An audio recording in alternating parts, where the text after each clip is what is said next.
I would now like to request Ambassador Naor Gilon to kindly deliver his remarks.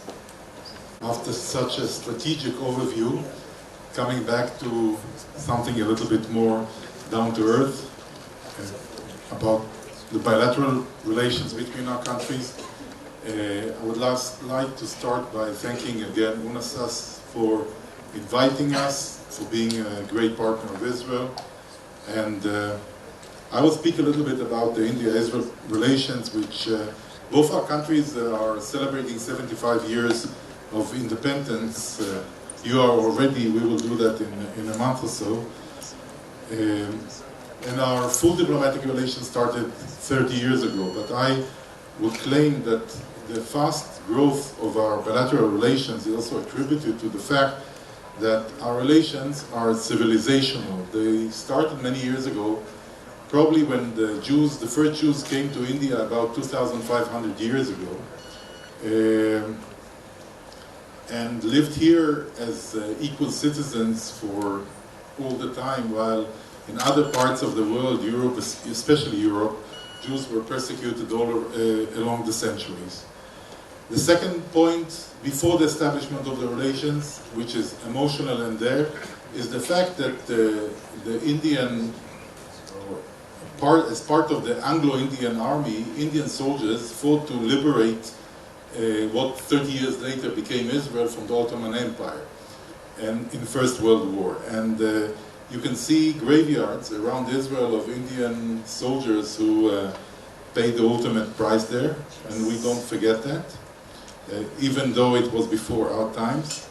And third is probably the quite significant Indian diaspora in Israel, which brought with them, they were a bridging element and introducing the Indian culture to Israel.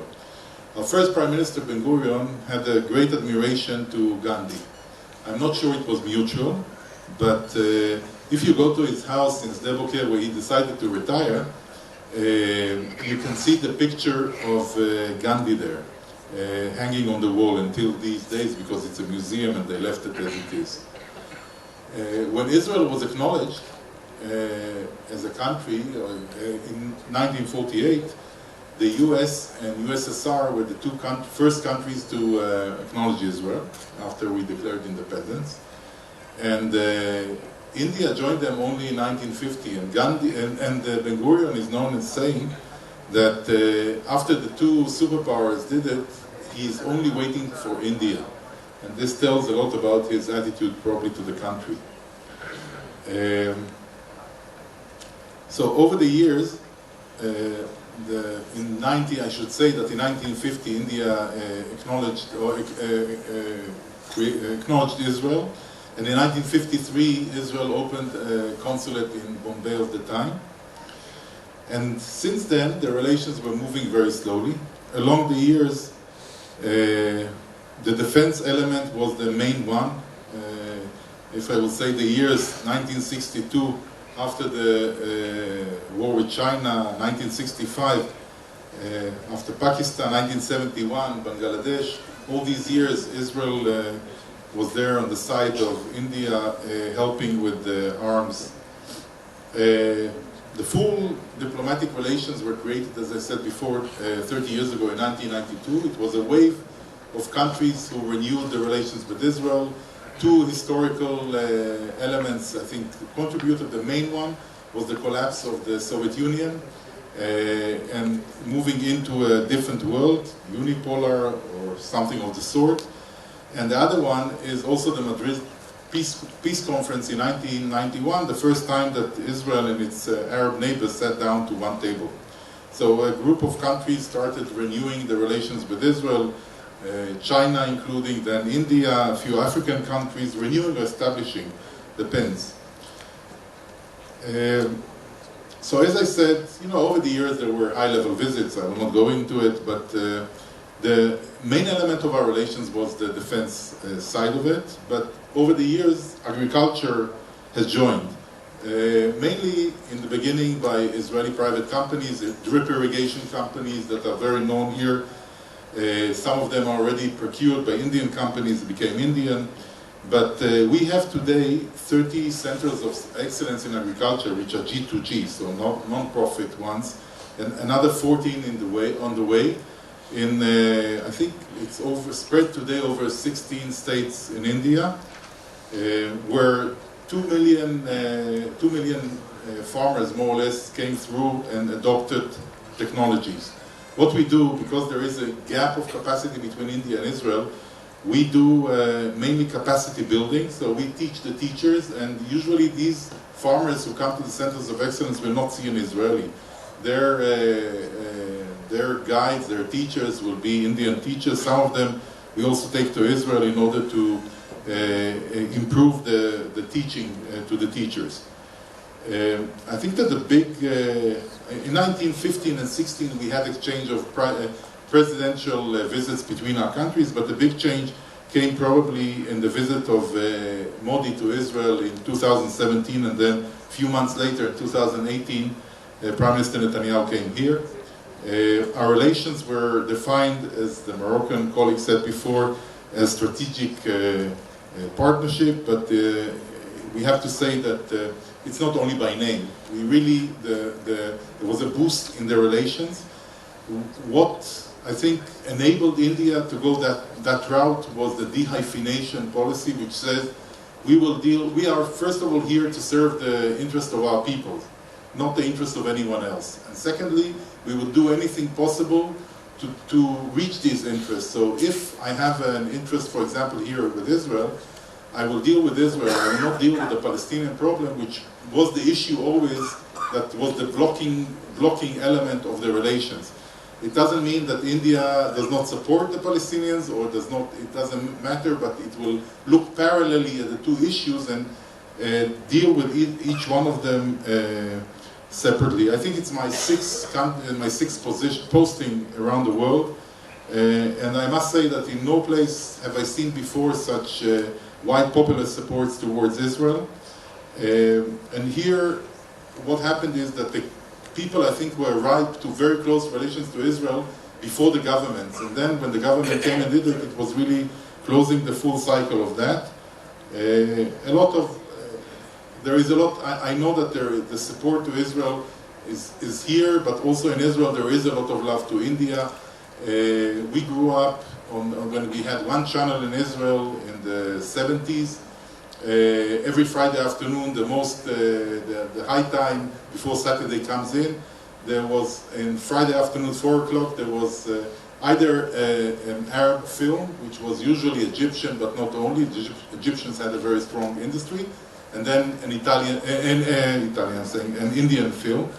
And we grew up on that. You know, it's a big trend among Israeli youngsters when they finish the military service to come and live here in India as backpackers, so do it for long periods, and it's full immersion visits. You know, they do Vipassana, they go to yoga, they go to the temple, so they really, now, you know, some of them are in their 50s, and they are bringing their own children to have the same experience that they had before.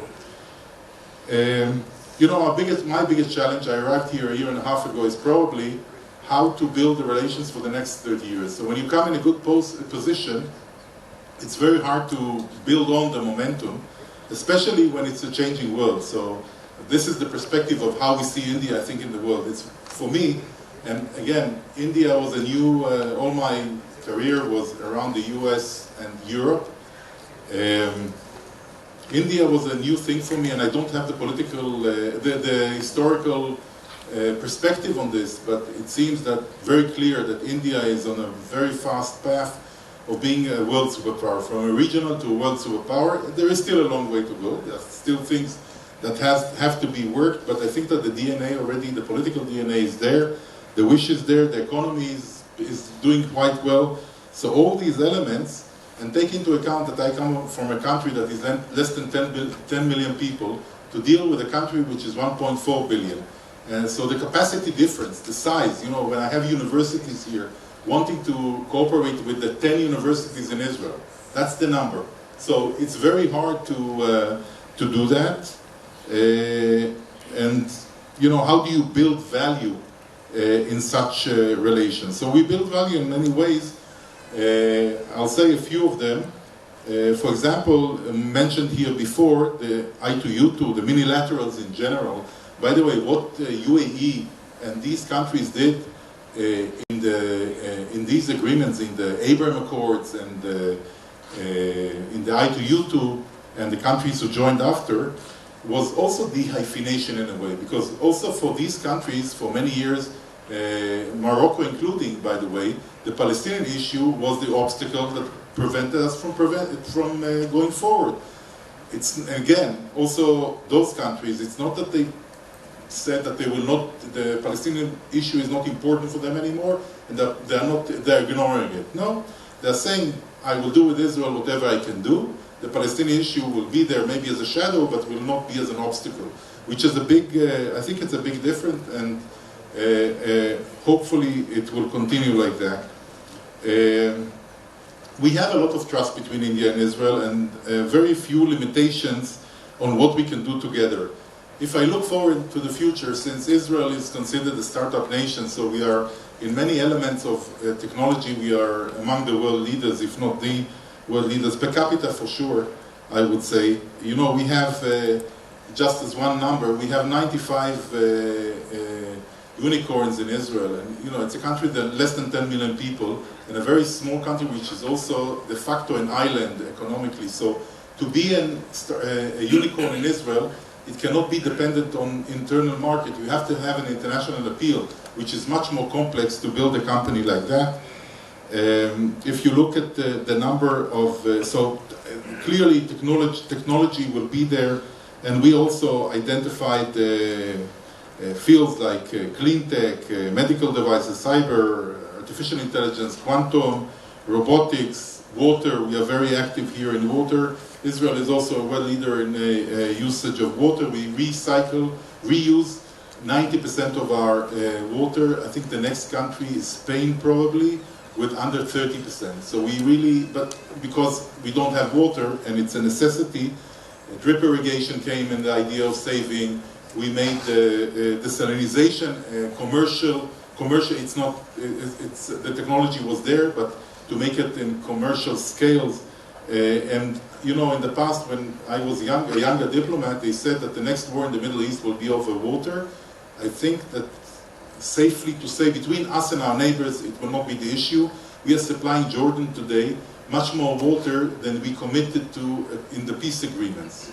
And this is thanks also to technologies and saving and everything. Just numbers, 20,000 Indians are working today in Israel, and we just are on the way to signing agreements that will be, and these are mainly caregivers, and we are going to add more G2G, and we will add up to 35,000 construction workers. 1,000 students, Indian students in Israel. Again, it's a small country. It's the biggest non-Israeli student group in Israel. And they come, in the past it used to be scholarships, now it's scholarships, but according to excellence, not according to geography. So these are also very good advanced studies. Students are trade. When we established our relations 30 years ago, our trade was around $200 million. Today, according to at least Indian figures of 2022, without services is another $1 billion. We have over $10 billion already, and add to it, of course, services, and add to it the defense that is calculated separately. So I think that we are doing quite well. When we speak of Israeli investments here, you have in Pune, Amdocs, an Israeli billing company, which is employing about 14,000 people there. We have Teva here, IDE, in desalinization in Chennai, Netafim, many Israeli companies are working here. And lately, as a sign, I think, of great confidence in India, an Indian company won the rights to manage the Haifa port, one of our two only ports to the Mediterranean, which is very strategic. As I said before, Israel de facto is an island in many ways. Indian company got it, and I think it's a sign of trust between our countries. I will stop with the last point maybe, which relates to defense and our relations, which is Make in India. Make in India is an issue. Many see it as a problem. I personally think, for Israel at least, it's an opportunity. It's an opportunity because we have very high level of trust, and in defense you have to have a high level of trust when you work together and develop together. There is a high level of trust, and we are very agile in our ability to adapt ourselves with the technologies and doing it differently. And I think that if the government of India will start rolling forward the Make in India in the defense side, which is a little bit stalled for the last few years, in taking out tenders and taking out the direction how to go forward, I think Israel has the potential of being a great partner there. So I will not be here in 30 years, but I hope that the work we are doing now will help us make sure that in the next 30 years, or the successor of the successor of my successor, whenever that happens, they will find here even a better relations that we found. So thank you very much.